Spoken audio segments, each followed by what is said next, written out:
मिविली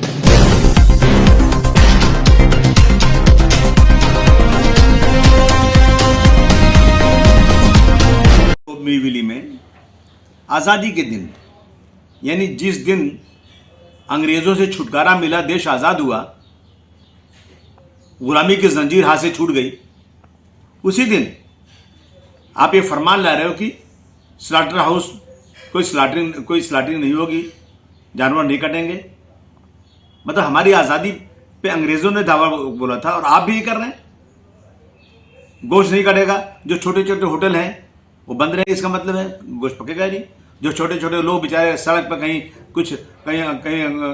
जो है कीमा पाव, कहीं गोश्त पाव, कहीं कुछ कबाब बना के अपना पेट पालते थे, आपने उसकी रोजी रोटी छीन लिया।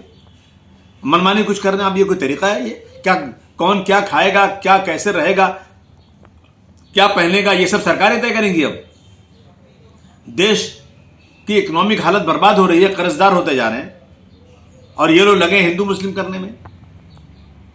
बंद कर दीजिए आप सारी सब्जी मार्केटें बंद कर दीजिए। जिसको आपने लाइसेंस दिया है कारपोरेशन का, जितने हैं खाने पीने की डिपार्टमेंट, सब बंद कर दीजिए आप। जब आप ही लोग तय करोगे कि कौन क्या खाएगा, क्या करेगा।